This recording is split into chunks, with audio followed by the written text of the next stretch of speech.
Doctor ইউনূসের নেতৃত্বে বিরল উচ্চতায় বাংলাদেশ ৫৪ বছরের ইতিহাসে যা ঘটেনি ৫৫তম বছরের এসে বাংলাদেশে সেটা ঘটল। বাংলাদেশ কোথায় যাচ্ছে? ডক্টর ইউনূসের যে ফরেন পলিসি, ২৪ পরবর্তী বাংলাদেশে, জুলাই বিপ্লব পরবর্তী বাংলাদেশের যে মাকাম, যে হাল, এই হালটা হচ্ছে, আগে ছিল বাংলাদেশ ভারতের দালাল, বাংলাদেশ মানে হাসিনা, বাংলাদেশ সরকার বাংলাদেশটাকে তো হাসিনা ময় করে ফেলেছিল, আওয়ামী লীগ ময় করে ফেলেছিল।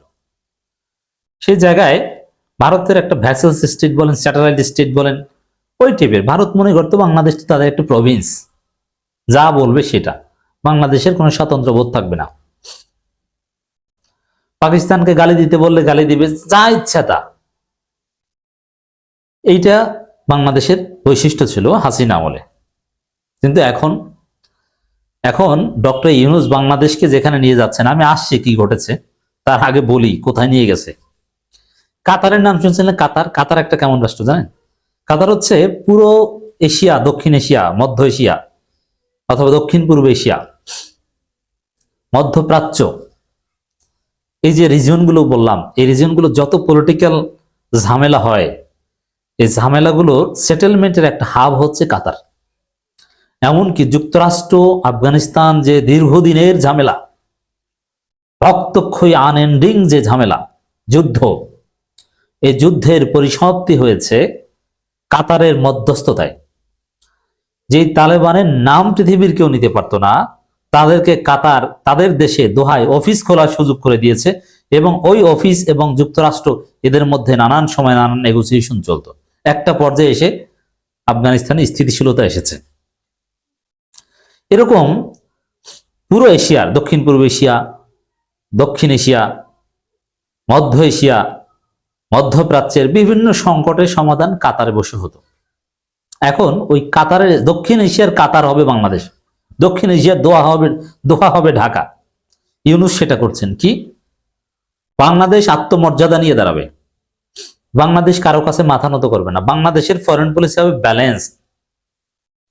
বাংলাদেশ পাকিস্তানের দিকেও ঝুঁকে পড়বে না, ভারতের দিকেও ঝুঁকে পড়বে না।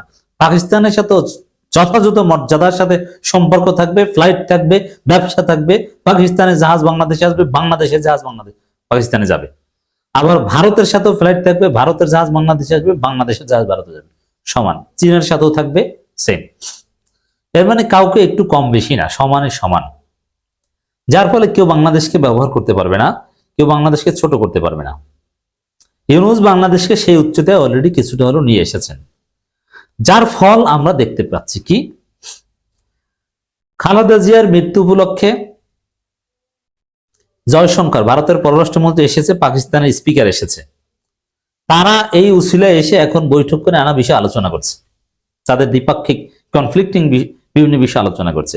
এইটি বাংলাদেশে এটা কখনো ঘটেনি যে বাংলাদেশের মাটিতে ভারত পাকিস্তানের কোনো একটা বিষয়ের মীমাংসা হচ্ছে। এটা যা শুরু। এখন দেখছেন আপনারা জয়শঙ্কর আর পাকিস্তানের প্রতিনিধির মিটিং, কুশল বিনিময়, এবং দেখে ডাক দেয়া, ভারতের পররাষ্ট্রমন্ত্রী স্পিকার, পাকিস্তানের স্পিকারকে দেখে ডাক দিচ্ছে যে ভাই চিনছি কিন্তু আপনাকে, আসেন কথা বলি। তারপরে ছোটখাটো বৈঠক হয়ে গেছে এবং নানান রিজনাল নানান বিষয় নিয়ে আলোচনা করছে, তাদের বাইলেটারাল নানান বিষয় নিয়ে আলোচনা করেছে। এটা জাস্ট স্টার্টিং। সামনে শুনবেন যে ভারত পাকিস্তান যুদ্ধ মীমাংসার বৈঠকে ডক্টর ইউনূস অথবা বাংলাদেশের প্রধানমন্ত্রী ডাক্তার শফিকুর রহমান, ভারত পাকিস্তান ঝামেলা বাঁধছে, ঢাকায় ভারত পাকিস্তানের প্রতিনিধি দল ঢাকার মধ্যস্থতায় ফরেন সার্ভিস একাডেমিতে মিটিং। আপনারা এটা শুনবেন সামনে। খালেদা জিয়ার জানাজাকে কেন্দ্র করে ভবিষ্যতের এই দৃশ্যের কিছুটা আমরা দেখতে পেয়েছি। অসাধারণ। তো এরকম ঘটনা বাংলাদেশে কখনো ঘটেনি।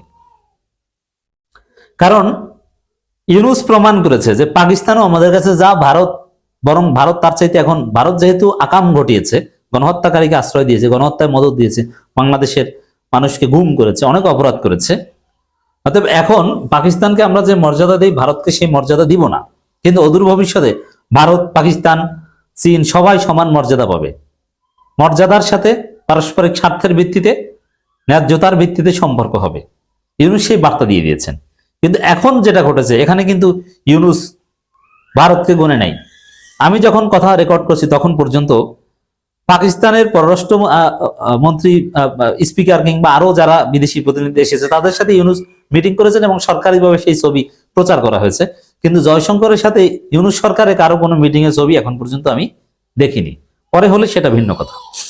তো এই যে এই যে গুরুত্ব দিচ্ছে না, সোফার গুরুত্ব দেয়নি, তো এটা ইউনূস সরকার একটা স্মার্টনেস।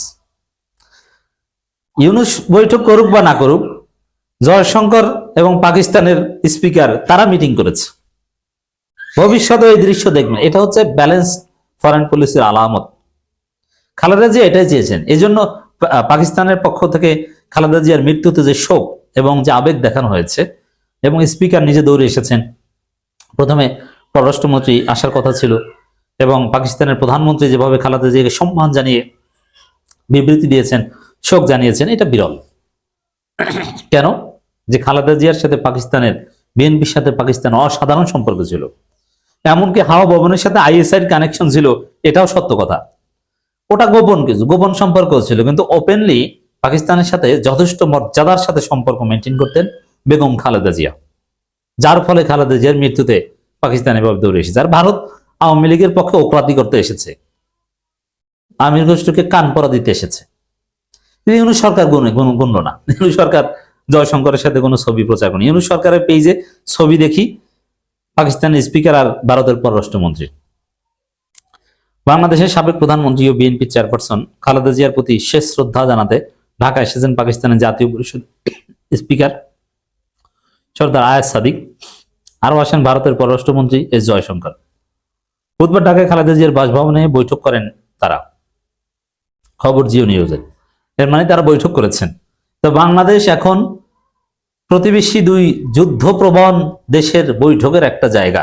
এটা একটা ইনসিডেন্টাল বৈঠক, কিন্তু এটা আলামত যে সামনে পরিকল্পিতভাবে বৈঠক হতে পারে। 2025 সালে মে মাসে পাকিস্তান ও ভারতের মধ্যে যুদ্ধের পর প্রথমবারের মতো এ ধরনের বৈঠক হলো। খালেদা জিয়ার বাসভবনে হাসি মুখে হাত মেলান পাকিস্তানের জাতীয় পরিষদের স্পিকার সাদিক ও ভারতের পররাষ্ট্রমন্ত্রী জয়শঙ্কর। এটা ইউনূসের বাংলাদেশই সম্ভব। ভারত নিয়ন্ত্রিত কাশ্মীরে পেহেলগামে সন্ত্রাসী হামলার জন্য পাকিস্তানকে দায়ী করে ভারত, যদিও এই অভিযোগ বরাবর অস্বীকার করে আসছে পাকিস্তান। তার মানে, এবং ইউনূস সরকার এটা খুব গুরুত্বের সাথে প্রচার করছে, কারণ এটা ফরেন পলিসিতে যথেষ্ট গুরুত্ব বহন করে। যে বড় ঝামেলার পর এই প্রথম বাংলাদেশকে কেন্দ্র করে এই দুই দেশ হাসি মুখে হাত মেলালো। ইউনূস সামনে এরকম আরো অনেক মধ্যস্থতা করবেন। ইউনূস মিন্স ইউনূসের সাকসেসর যারা হবেন, এরপরের প্রধানমন্ত্রী একটা শফিকুর রহমান হতে পারেন। দর্শক, the foreign minister of Nepal professor ইউনূসের সাথে সাক্ষাৎ করেছেন, সেই ছবি আমরা পেয়েছি। Sardar Ayaz Sadiq, speaker of the national assembly of Pakistan, professor ইউনূসের সাথে সাক্ষাৎ করেছেন। কিন্তু জয়শঙ্করের সাথে ইউনূসের কোনো মিটিং এটা আমরা দেখি না। তবে Sardar Ayaz Sadiq, speaker of the national assembly of Pakistan, exchanges greetings with Indian External Affairs Minister Jaishankar in Dhaka on Wednesday ahead of funeral program of former Bangladesh Prime Minister Khaleda Zia. চমৎকার, অসাধারণ, বিরল দৃশ্য এটা।